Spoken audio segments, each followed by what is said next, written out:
Hello, welcome everybody. Good afternoon, student. প্রথমেই বলি I am really very sorry because তোমরা সবাই জানো যে আমার বাড়ি মালদায় নয়, কলকাতার কাছাকাছি। এবং কিছুদিন আগে তোমরা সবাই শুনে থাকবে যে সুপার সাইক্লোন আমফান আসার ফলে যেভাবে সব তছনছ করেছে, তাতে ইলেকট্রিসিটি এবং ইন্টারনেট পরিষেবা দুটোই ভীষণভাবেই বিপর্যস্ত। এবং এখনও পর্যন্ত এটা পুরনো কন্ডিশনের মতন পুরোপুরি ঠিক হয়নি। সেই জন্যে আমি regularly time to time video upload করতে পারছি না, বাট চেষ্টা করছি ছোট ছোট করে ভিডিও করে অসুবিধার সত্ত্বেও সিলেবাসটাকে কন্টিনিউ করার। এবং আরও যেটা বলার সেটা হচ্ছে, তোমাদের বায়োলজি নিয়ে খুব একটা টেনশনের কারণ নেই।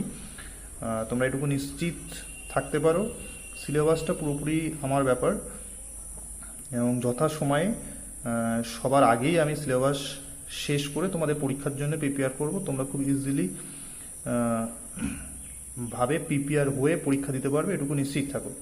ফলে তোমাদের টেনশন করার একদমই প্রয়োজন নেই।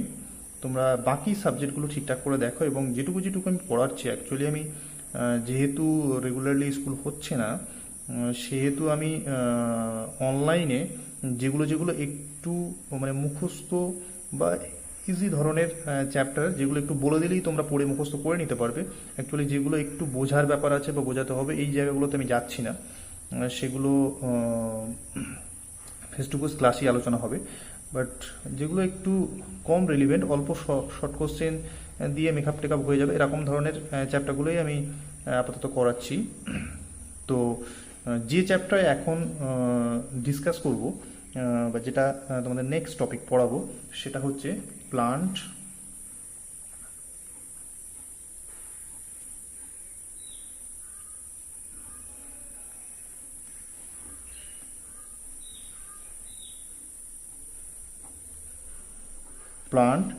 Growth and development. ঠিক আছে, প্লান্ট গ্রোথ অ্যান্ড ডেভেলপমেন্ট। তো প্রথমেই বলি উদ্ভিদের বৃদ্ধি ও বিকাশ, চ্যাপ্টার নাম্বার 30। তো সেখান থেকে যে জিনিস দিয়ে আমি শুরু করব সেটা হচ্ছে বৃদ্ধি ও বিকাশ জিনিসটা কি। বৃদ্ধি মানে হচ্ছে সাইজে বাড়া, সেটা চওড়ায় হতে পারে, লম্বায় হতে পারে। বিকাশ মানে হচ্ছে ডেভেলপমেন্ট, মানে ধরো একটা শিশু যখন হয়, সে তখন কিছুই বোঝে না, তার মস্তিষ্ক তখন ইম্যাচিওর থাকে, মানে তার কাছে যে কোনো কোশ্চেন করা হলেই সে নিরুত্তর থাকবে, সে কিছুই উত্তর দিতে পারবে না, কারণ তার কাছে এগুলো অবুঝ। কিন্তু আস্তে আস্তে যত সময় যেতে থাকে, তত সে ডেভেলপ হতে থাকে এবং পরিবেশের সঙ্গে ইন্টারাকশন করতে শুরু করে, এটাকে বলে হচ্ছে ডেভেলপমেন্ট। তো এই উদ্ভিদের বৃদ্ধিটাকে বিভিন্নভাবে দেখা হয়েছে। যেমন হচ্ছে একটা আইসোমেট্রিক গ্রোথ, মানে সারা বছর ধরে মোটামুটি সমানভাবে একটা উদ্ভিদের বৃদ্ধি কন্টিনিউয়াসলি হয়ে যাচ্ছে, তাকে বলা হয় সমানুপাতিক বৃদ্ধি, না হলে অসমানুপাতিক বৃদ্ধি হতে পারে। কখনো বলা হয় কন্টিনিউয়াস গ্রোথ, মানে নিরবিচ্ছিন্নভাবে উদ্ভিদের বৃদ্ধি হয়, আর না হলে ডিসকন্টিনিউয়াস গ্রোথ, কখনো হয় কখনো কম, এরকম হতে পারে। বাট এগুলোর থেকেও একটু ইম্পর্টেন্ট উদ্ভিদের বৃদ্ধিটা যে দিক দিয়ে বলা যায় সেটা হচ্ছে কোষের বৃদ্ধির উপরে। কোষ বা সেল কি সেটা আমরা সবাই জানি, আরও ভালো করে জানবো, কারণ সেল সম্পর্কে একটা ইউনিটই আছে। একটা ইউনিট সেল সম্পর্কেই শুধু আমাদের পড়তে হবে, সেখান থেকে 15 মার্কসের কোশ্চেন আসবে। তো সেখানে ইন ডিটেলস কোষের যাবতীয় কিছু আণুবীক্ষণিক গঠন থেকে সব কিছু আমরা জানবো ইলাবোরেটলি। তো সেই কোষ যেটা দিয়ে যে কোনো প্রাণী বা উদ্ভিদ গঠিত হয়, সেই কোষের উপরে ডিপেন্ড করে, সেই সেলের উপরে ডিপেন্ড করে প্লান্ট বা উদ্ভিদের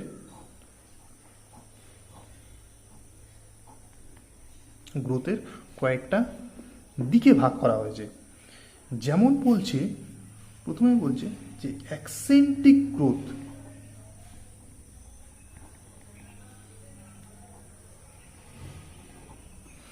অ্যাক্সেন্টিক গ্রোথ কি এই জিনিস, কি সেই অ্যাক্সেন্টিক গ্রোথ? অ্যাক্সেন্টিক গ্রোথ হচ্ছে যেখানে যে কটা কোষ দিয়ে কোনো একটা উদ্ভিদ দিয়ে গঠিত হবে, সেই কোষের সংখ্যা বাড়বে না। মানে গাছের বয়স বাড়লেও কোষের সংখ্যা বাড়বে না। তাহলে কি হবে, সেই কোষগুলো সাইজে বেড়ে যাবে। তার ফলে কি হবে, আলটিমেটলি যে জায়গাটা জুড়ে সাইজ ছিল সেই সাইজ এখন বড় হয়ে যাবে। তো এরকমভাবে যদি কোষের সংখ্যার বৃদ্ধি না ঘটিয়ে কেবলমাত্র আয়তন বা ভলিউম বেড়ে যায়, তাহলে বলা হয় অ্যাক্সেন্টিক গ্রোথ। আমরা স্নায়ু কোষের ক্ষেত্রে প্রাণীদের আমরা জানি যে অ্যাক্সেন্টিক গ্রোথ হয়, যেখানে স্নায়ু কোষের সংখ্যা বাড়ে না, কেবলমাত্র বয়সের সাথে সাথে তার আয়তন বৃদ্ধি পায়।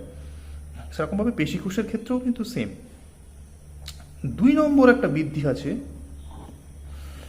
তাকে বলা হয় মাল্টিপ্লিকেটিভ গ্রোথ।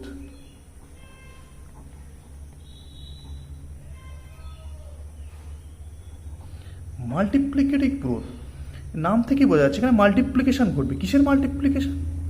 কোষের মাল্টিপ্লিকেশন। এখানে কোষের সংখ্যা যা থাকবে তার থেকে বিভাজন হয়ে কোষের সংখ্যা বেড়ে যাবে, তার ফলে গ্রোথ হবে। এটাকে বলা হচ্ছে মাল্টিপ্লিকেটিভ গ্রোথ। ঠিক আছে, সেখানে কিন্তু কোষের আয়তনের খুব বেশি চেঞ্জ হবে না। মানে যেরকম মাতৃকোষের সাইজ থাকবে, কোষের সংখ্যায় বাড়ার ফলে, বিভাজিত হয়ে সংখ্যায় বাড়ার পরেও অপত্য কোষের সাইজটাও কিন্তু সেরকমই থাকবে। মানে এখানে আয়তনের কোনো ব্যাপার নেই, কেবলমাত্র কোষের সংখ্যায় বৃদ্ধি হবে, তার উপরে ডিপেন্ড করে আলটিমেট তাহলে প্রাণী বা উদ্ভিদটার সাইজ বাড়বে।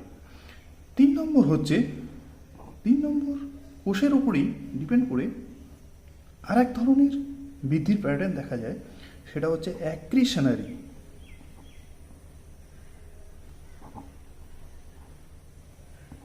অ্যাক্রিশনারি গ্রোথ, এগুলোর বেঙ্গলিতেও কিন্তু এইভাবেই বলা হয়, অক্সেন্টিক গ্রোথ, মাল্টিপ্লিকেটিভ গ্রোথ আর অ্যাক্রিশনারি গ্রোথ।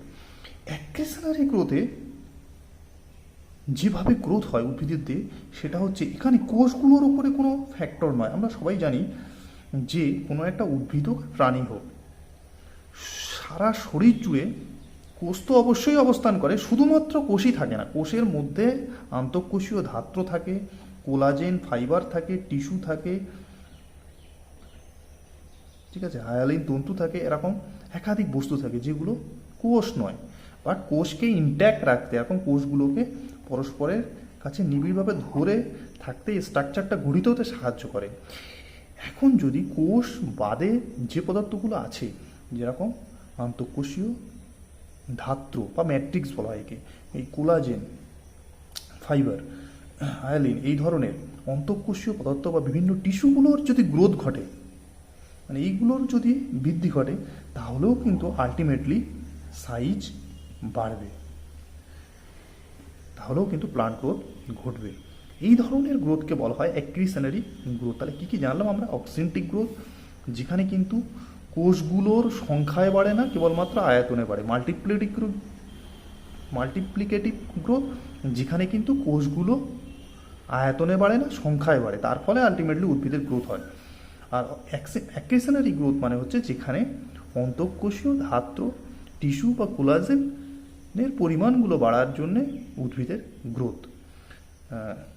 এরপরে যেটা আমরা জানবো, সেটা আমরা খুবই কমনলি বিভিন্ন জায়গায় দেখে থাকি। কি দেখি? যেরকম আমরা দেখি যে খুব বড় বড় যদি গাছের গুঁড়ি আমরা রাস্তার পাশে বা কোথাও পড়ে থাকতে দেখি, এরকমভাবে গাছের গুঁড়ি বা কাঠমিরে যদি আমরা লক্ষ্য করি, দেখব প্রায় সব গাছের গুঁড়িতেই, যেগুলো বড় বড় অনেক বছর ধরে বাঁচে, এরকম ধরনের খুবই মোটা গাছের গুঁড়ি যদি দেখি, দেখব এরকমভাবে রিং রিং স্ট্রাকচার গঠন করে আছে গাছের গুঁড়িতে। ঠিক আছে, এগুলোকে গ্রোথ রিং বলা হয় বা বৃদ্ধি বলা হয়। এখন এই গ্রোথ রিং বা বৃদ্ধি বলা হয় ফরমেশনের কারণ কি, তৈরি কেন হয়? বলছে উদ্ভিদ কলা যখন আমি পড়াবো, তোমাদের সিলেবাসে আছে এবং খুবই সহজভাবে বুঝিয়ে পড়াবো, সেখানে কলা আমরা জানবো। এবং ইভেন নাও এটুকু তোমরা সবাই জানো হয়তো যে কলা উদ্ভিদে 2 ধরনের হয়, একটা হচ্ছে ভাজক কলা আর একটা হচ্ছে স্থায়ী কলা। উদ্ভিদের যে কলাগুলো বিভাজিত হচ্ছে, মানে একটা থেকে ডিভিশন হয়ে দুটো তৈরি হচ্ছে, একটা থেকে ডিভিশন হয়ে দুটো তৈরি হচ্ছে, সেইগুলোকে বলা হয় ভাজক কলা। এবার এরকমভাবে বিভাজিত হতে হতে কিছু কলা সেগুলো আর বিভাজনে পার্টিসিপেট করে না, তারা ওইভাবেই পার্মানেন্টলি অবস্থান করে থাকে, তাদের থেকে আর সংখ্যায় বাড়ে না, তাদেরকে বলা হয় পার্মানেন্ট টিস্যু বা স্থায়ী কলা। তাহলে দুই ধরনের কলা হয়, একটা ভাজক কলা যাদেরকে বলা হয় মেরিস্টেম, আর একটা হচ্ছে স্থায়ী কলা যাদেরকে বলা হয় পার্মানেন্ট টিস্যু। তো এই ভাজক কলার মধ্যে এক ধরনের কলা আছে, তাকে বলা হয় ক্যাম্বিয়াম। তো সেই ক্যাম্বিয়াম থেকে উদ্ভিদের দুই ধরনের কলা তৈরি হয়, একটা হচ্ছে জাইলেম আর একটা হচ্ছে ফ্লোয়েম। একটা হচ্ছে জাইলেম আর একটা হচ্ছে ফ্লোয়েম। দ্বিবীজপত্রী উদ্ভিদের মূল বা কাণ্ডের পরিস্ফুটন যখন পড়াবো আমি, সেখানে ছবি এঁকে খুব পরিষ্কার করে বোঝাবো যে ক্যাম্বিয়াম থেকে কীভাবে জাইলেম আর ফ্লোয়েম গঠিত হয়। তো তোমরা এটুকু জানবে যে কাণ্ডে ক্যাম্বিয়ামগুলো হচ্ছে ভাজক কলা, তার থেকে পার্মানেন্ট টিস্যু জাইলেম ফ্লোয়েম এগুলো অবস্থান করে। এবং এটুকুও জেনে রাখো যে এই জাইলেম বা ফ্লোয়েম, গৌণ জাইলেম গৌণ ফ্লোয়েম এই ধরনের কলাগুলো গঠিত হয় বছরের পার্টিকুলার একটা সময়ই গঠিত হয়, অন্য সময় তৈরিটা বন্ধ থাকে। এরকমভাবে কিছু বড় জাইলেম একটা সিজনে, তারপরের সিজনে গিয়ে ছোট জাইলেম,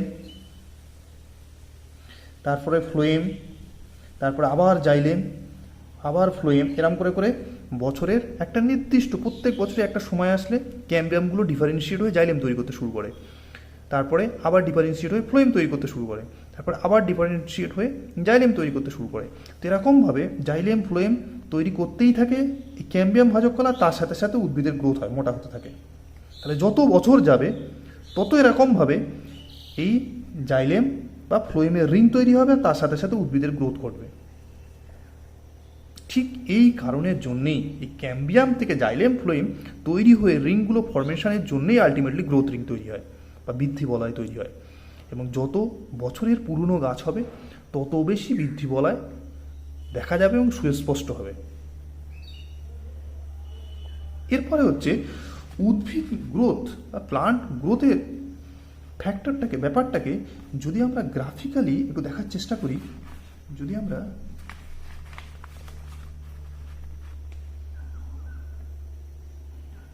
গ্রাফিক্যালি একটু দেখার চেষ্টা করি, যদি ধরো আমি এদিকে টাইম দিলাম, ঠিক না, ইয়ারে দিলাম, আর এদিকে গ্রোথ দিলাম, এদিকে বৃদ্ধিটা দিলাম,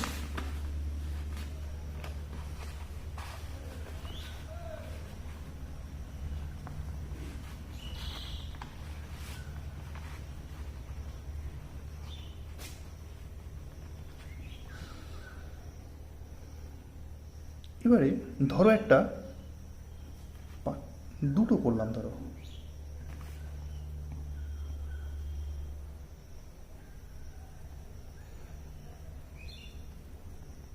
এদিকে গ্রোথ এদিকে টাইম।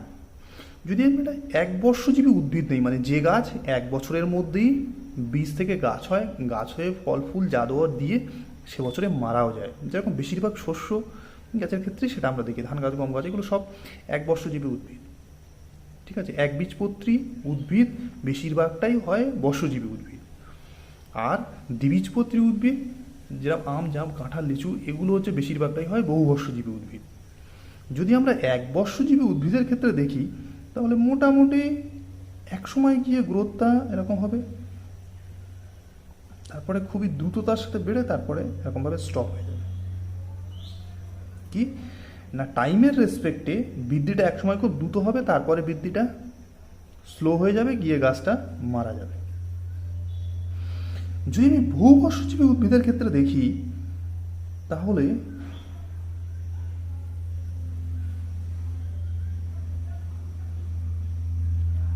এরকম ধরনের গ্রোথ দেখতে পাবো।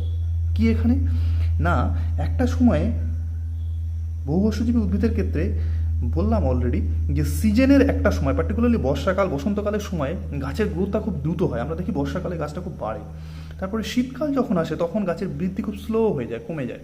আবার পরের বছর নেক্সট ইয়ার গিয়ে যখন আবার বর্ষাকাল আসে তখন গাছটা আবার কিছুটা বৃদ্ধি পায়, তারপরে আবার বৃদ্ধিটা স্লো হয়ে যায়। তো এরকমভাবে বছরের একটা সময় গাছ দ্রুততার সাথে বাড়ে, আর একটা সময় গাছের বৃদ্ধিটা খুবই সীমিত হয়ে যায়।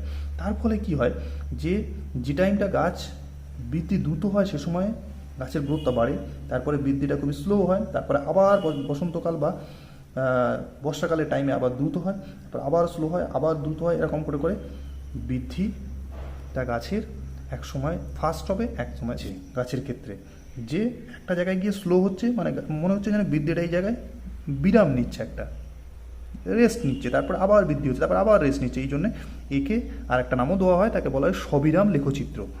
এটা বলা হয় গাছের সবিরাম লেখচিত্র।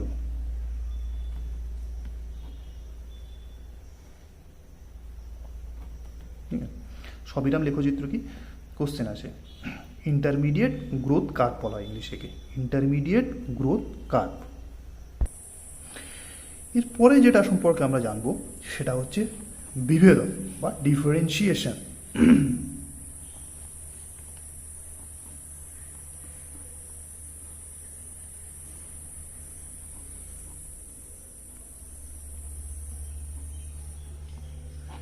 ডিফারেন্সিয়েশন বা একে বিভেদন বলা হয় বাংলাতে।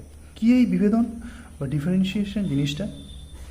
সেটা হচ্ছে, দেখো তোমরা যদি একটা গাছের বীজ আজ মাটিতে পুঁতে দাও, জল আলো বাতাস এগুলো যদি সে পায়, তাহলে তার থেকে অঙ্কুর হতে শুরু করে, এবং ধীরে ধীরে সেই অঙ্কুর বড় হয়ে তার থেকে আস্তে আস্তে পাতা, ফুল, ফল ইত্যাদি গঠিত হয়, হয়ে একটা পূর্ণাঙ্গ গাছ রূপে তৈরি হয়। তাহলে তোমরা সবাই একটা জিনিস খেয়াল করো, যে একটা গাছের বীজ, তার মধ্যে যদি কিছুই দেখো, সেখানে পাতা, ফুল, ফল কিচ্ছু নেই, একই ধরনের কোষ দিয়ে বীজটা তৈরি। তার থেকে সেই বীজটা যদি আলো বাতাস জল এগুলো ঠিকঠাক পায়, তাহলে সেই বীজটা মাটি থেকে একটা উপরের দিকে অঙ্কুর তৈরি করতে শুরু করে, আর নিচের দিকে মূল তৈরি করতে শুরু করে। ঠিক আছে, অঙ্কুর আর রুট তৈরি করতে শুরু করে, মানে ডেভেলপমেন্ট হতে শুরু করে। তো এখন যদি দেখো, তাহলে এর মূলে এক ধরনের কোষ পাবে, আর এর মুকুল যেটা তৈরি হয় তাতে এক ধরনের কোষ তৈরি হবে। আরও কিছুদিন পরে যদি দেখো, তাহলে আলটিমেটলি গাছে যেটা পূর্ণাঙ্গ মূল তৈরি হয়, সেরকমভাবে মূল তৈরি হবে, আর উপরে পাতা, ফুল, ফল ইত্যাদি সব কাণ্ড তৈরি হবে।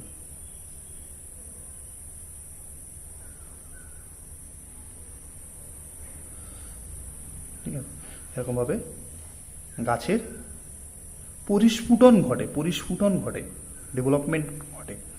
এখন যদি আমরা মানুষের ক্ষেত্রেও দেখি, যখন মেল গ্যামেট মানে স্পার্ম বা শুক্রাণু একটা ওভামকে, ডিম্বাণুকে ফার্টিলাইজ করে জাইগোট যেটা তৈরি করে, সেটার কিন্তু কিছুই থাকে না, সব এক ধরনের কোষ দিয়েই তৈরি হয়। তারপরে গিয়ে সেটা থেকে আস্তে আস্তে ব্রেন, চাইল্ড, লেগ, ঠিক আছে, brain, eye, nose, hair, skin, heart, lung সব যাবতীয় কিছু ডেভেলপমেন্ট করে। কোথা থেকে? জাস্ট ওই জায়গাটা থেকে, ওই একটা কোষ থেকেই এত কিছু গঠিত হয়। তাহলে যদি আমরা একটা জাইগোট দেখি, একটা ভ্রূণ দেখি, যার মধ্যে কিছুই নেই, না হার্ট আছে, না স্কিন আছে, না লাং আছে, না আই আছে, না ব্রেন আছে, কিছুই নেই, কিন্তু ওর মধ্যেই যাবতীয় ক্ষমতা লুকানো আছে, সব কিছুই ওই কোষগুলো দিয়েই তৈরি হবে। ঠিক সেমভাবে প্লান্টের ক্ষেত্রেও একটা বীজ থেকেই যাবতীয় কিছু, তার পাতা, ফুল, ফল সব কিছু কোষ গঠিত হবে। এখন যদি আমরা দেখি একটা বড় গাছের ক্ষেত্রে, একটা পাতার কোষ আর একটা কাণ্ডের কোষ কিন্তু এক হয় না, আলাদা হয়। একটা ফলের কোষ আর কাণ্ডের কোষ আলাদা, একটা কাণ্ডের কোষ আর মূলের কোষ তার থেকে আলাদা, কিন্তু সব কিছু তো তৈরি হয়েছে একটা জায়গা থেকেই।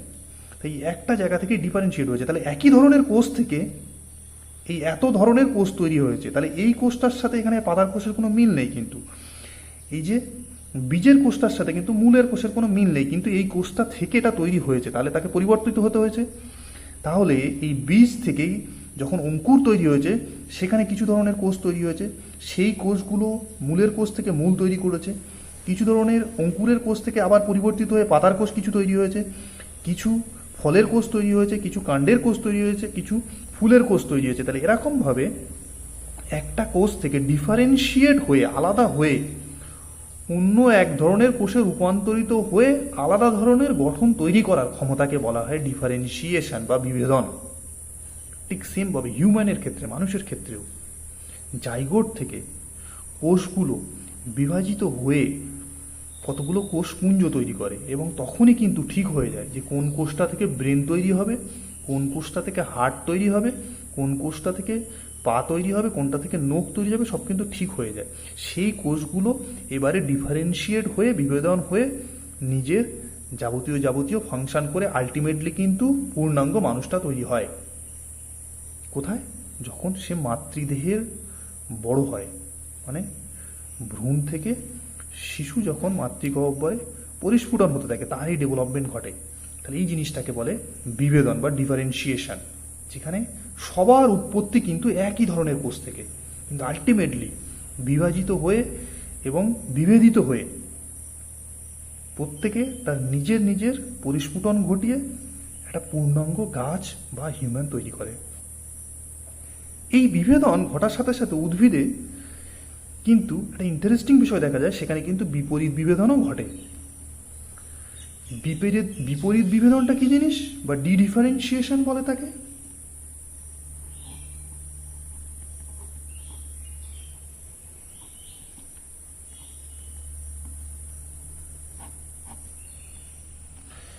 বিপরীত বিভেদন একে বলা হয়। কি জিনিস এটা? ধরা যাক একটা উদ্ভিদের কাণ্ড খুবই মোটা হয়ে গেছে, আর বাড়ছে না।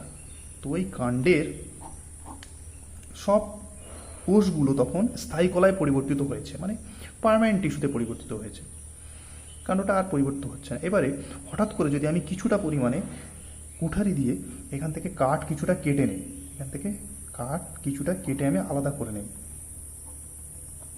তাহলে এখানে একটা গর্ত তৈরি হয়ে যাবে।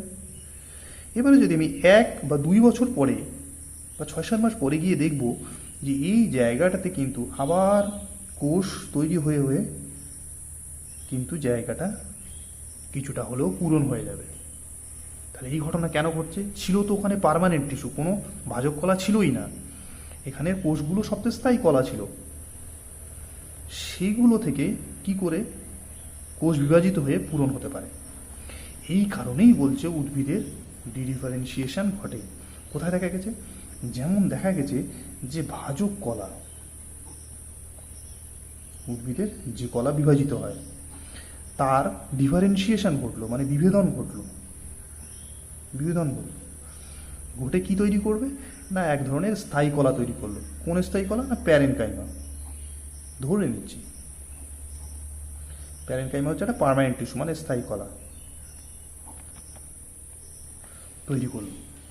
এবার অনেক সময় দেখা গেছে যেই প্যারেনকাইমা কোষ থেকে ফের বিপরীত বিভেদন হয়ে ক্যাম্বিয়াম তৈরি করতে পারে।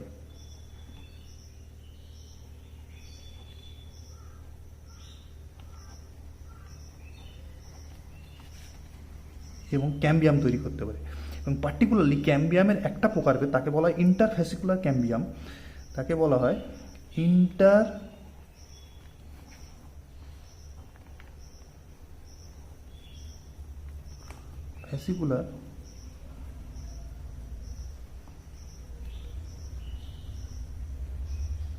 ইন্টারফ্যাসিকুলার ক্যাম্বিয়াম তৈরি করতে পারে। এবং তারপরে কিন্তু আবার পুনর্বিভেদন হয়ে, এটা কিন্তু আবার রিডিফারেন্সিয়েশন হয়ে, পুনর্বিভেদন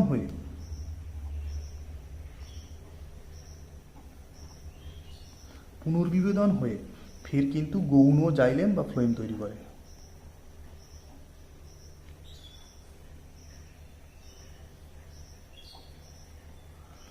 গৌণ জাইলেম বা ফ্লোয়েম তৈরি করে। তাহলে কি ঘটনাটা ঘটলো আমরা যদি পরিষ্কার করে দেখি, বিভেদন মানে হচ্ছে ডিফারেন্সিয়েশন, যেটা কি এক ধরনের কোষ থেকে বিভিন্ন ধরনের কোষে রূপান্তরিত হয়ে উদ্ভিদকে পরিস্ফুটনে সাহায্য করে। যদি দরকার পড়ে তাহলে সেই বিভেদিত কোষগুলো থেকে বিপরীত বিভেদনের সাহায্যে আবার পুনরায় আগের ফর্মে ফিরে যায়, মানে ভাজক কলা থেকে ফিরে যেতে পারে। তাকে বলা হয় বিপরীত বিভেদন।